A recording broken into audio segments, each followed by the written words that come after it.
C'est au milieu des années 60, la véritable après-guerre, que la civilisation du pétrole atteint son apogée. Automobiles partout sur la planète, transport aérien de masse, industrialisation du Japon, de l'Amérique latine, invention de plus en plus nombreuse de la pétrochimie. Partout aussi, le mazout conquiert de nouveaux marchés sur le charbon. La demande est immense et sans cesse croissante. Grâce au coût d'exploitation demeuré bas au Moyen-Orient, l'Arabie saoudite, l'Iran, Koweït et les Émirats augmentent ainsi inexorablement leur part du marché mondial. Au même moment, Europe et Japon atteignent une maturité industrielle qui a un effet multiplicateur sur leur demande. Devant cette progression apparemment sans limite, les pays producteurs semblent bénéficier d'une rente croissante et intarissable. Mais en réalité, ils n'ont pratiquement aucun contrôle de l'offre pétrolière. Le marché du pétrole est en effet extrêmement organisé et hiérarchisé par 7 géants pétroliers mondiaux, 4 américains, Esso, Unocal, Chevron, Mobil et Gulf, l'anglais Shell associé au néerlandais Royal Dutch et le français Elf. Les accords entre les États pétroliers et les compagnies donnent la possibilité à ces dernières de fixer le prix et les quantités à extraire du sol. Petit à petit, le rapport des forces commence néanmoins à changer. Et l'arme la plus efficace pour les producteurs demeure la nationalisation du pétrole.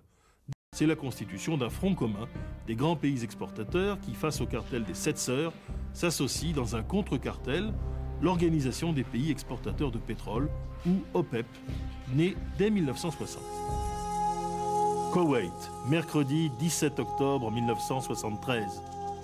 À la stupéfaction générale, les ministres des pays arabes exportateurs de pétrole, Algérie, Libye, Arabie saoudite, Émirats, Koweït et Irak, décident de réduire chaque mois de 5% leur production pétrolière jusqu'à la libération des territoires occupés par Israël.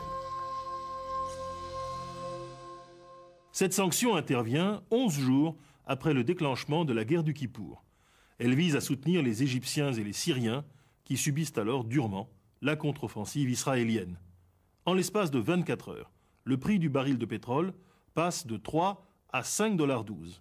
La crise prend d'emblée une dimension mondiale.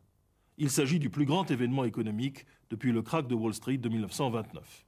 Le choc pétrolier, tel qu'on ne tarde pas à l'appeler, va en réalité correspondre avec la fin brutale du long essor des économies occidentales. Les effets sont immédiats.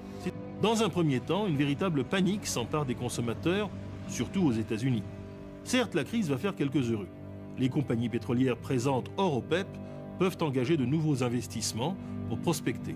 L'industrie nucléaire civile commence à être considérée avec respect, les chemins de fer sont réhabilités ainsi que les automobiles de petite cylindrée.